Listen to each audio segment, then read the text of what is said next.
Pour nous, Festi 237, donc ce partenariat que nous avions avec l'association 4-4, que nous avons toujours d'ailleurs, mais sous une autre forme, il est important parce que vous avez peut-être remarqué que tout au long de l'année, nous avons des festivals qui ont pris cette marque 237. Ça nous a un peu abusé. On a trouvé que les Camerounais adhéraient beaucoup à ce cycle, à cette façon de nommer les festivals. Donc il y a eu Danse 237, Jazz 237, il y aura Cirque 237 en février prochain. J'en oublie. Et donc voilà, le petit frère, c'est Festi, c'est Photo 237, plus exactement. Et donc c'est l'occasion de démarrer autre chose, même si les partenaires sont un peu toujours nos partenaires fidèles et on en est très contents.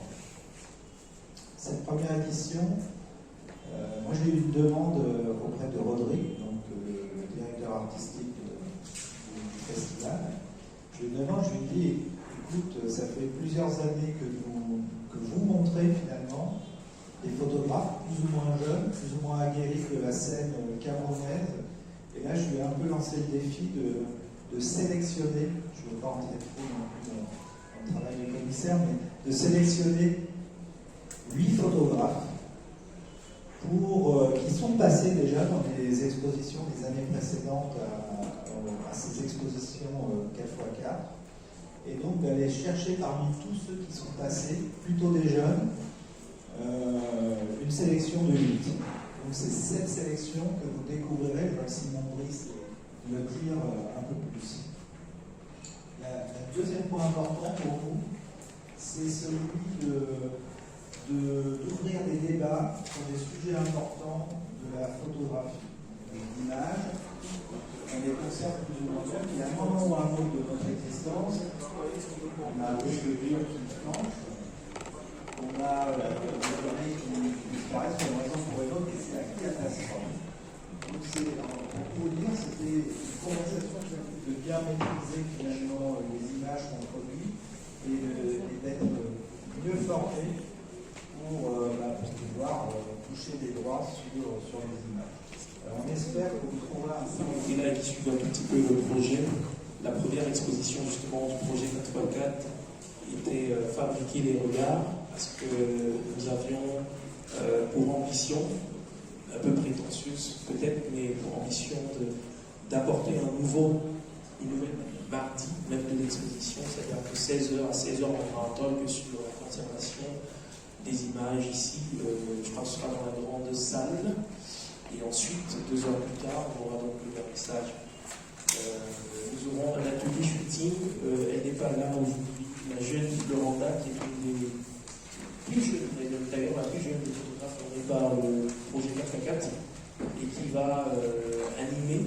On l'a vu souvent faire des choses, mais cette fois-ci, elle sera présente. Elle va animer un atelier dans le cadre de la première édition. Nous proposons d'installer un studio mobile dans l'axe que vous connaissez tous là, la rue de là. C'est le collectif Caméra, qui est né ici d'ailleurs, ça il faut le rappeler. L'association collectif Caméra est née en 2011 ici, de la rencontre de trois acteurs, 3 photographes. Je suis photographe, peut-être les gens ne le savent pas. MK et Ongakpa, qui est désormais en Europe. Et Rodrigue Bock, nous sommes rencontrés dans la salle en haut et nous avons décidé de mettre ensemble cette association collective Caméra. Et donc c'est elle qui porte le projet Caméra, qui lui est plutôt une plateforme justement de formation et d'accompagnement à la diffusion et à l'affermissement. Le collectif Caméra, qui est l'association qui depuis 2011 essaie justement de faire des choses, et puis le projet 4x4 qui arrive vraiment comme un programme de cette association.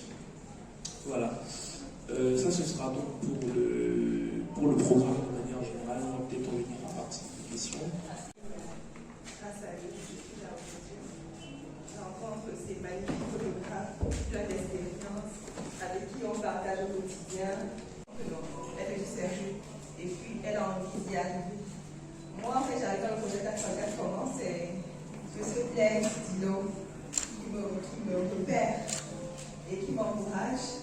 Et puis je m'inscris, et puis je me forme, et petit à petit, je commence à travailler. Je ne fais que de ça. Ma passion, mon occupation au quotidien. La photographie, c'est mon anti-stress. Si je ne filme pas, je ne me sens pas bien. J'ai besoin de ça. Donc, voilà. Rendez-vous mardi prochain pour l'exposition. Bravo. Du festival. Donc, chaque année déjà, au bout de ces 10 mois de formation, nous organisons souvent une exposition photo qui est une forme de synthèse de tout ce qui a été fait durant l'année. Et donc cette année, il était aussi question de lancer un appel en candidature pour tous les photographes qui désiraient participer à ce festival photo. Et sur, 64 personnes qui ont postulé, nous avons eu à retenir 8 exposants. Et c'est vraiment à féliciter ces personnes qui exposeront à partir du 6 décembre ici à l'Institut français. Donc, je pourrais juste davantage tirer mon chapeau à tous ces exposants. Je pense particulièrement à Adam Kita, oui, qui n'est pas là, oui, mais qui est représenté valablement par sa sœur. C'est un photographe qui sort vraiment, du projet 4x4. Il est venu au 4x4, il ne connaissait, entre guillemets, rien en matière de photographie. Mais peu à peu, grâce aussi à sa volonté et grâce, à l'enthousiasme, il a pu arriver à faire des photos qui sont dignes vraiment d'être représentées à ce festival. Donc, c'est un peu ça. Merci. La première édition du Festi Photo. C'est aujourd'hui en fait de partager le savoir, de partager toute l'expérience que nous vivons aussi au quotidien. Essayer de transmettre un peu tout ce que nous rencontrons. Aujourd'hui, moi personnellement, en fait, je suis photographe, j'ai fait dans le social et l'environnement. Je travaille un peu sur des thématiques qui touchent la société. Et j'ai présenté une série sur l'air rouge qui parle des travailleurs des sexe, des filles qui vendent leur corps en échange de l'argent. Et aujourd'hui, j'attire beaucoup plus l'attention en fait, de tout ce qui nous entoure aujourd'hui, d'essayer un peu, de s'intégrer un peu, ou s'intéresser un peu à ces filles, parce que chaque fille qu'on rencontre sur cet endroit, elles ont une histoire. Elles ont une très grande histoire dans la vie. Et elles ne sont pas arrivées là, quelque part, vrai. Février, pendant 6 mois au Musée national qui s'appelle Memoria, sur les arts plastiques au féminin, sur le continent africain et dans la diaspora africaine. Donc il y a plein d'occasions de travailler avec les institutions du pays. Après, un rendez-vous peut être manqué, ça arrive, mais justement, vous êtes là pour nous obliger et pour nous rappeler d'y faire attention. Et on y fera attention parce que ça n'a pas de sens de vouloir être à côté. C'est bien mieux d'être avec.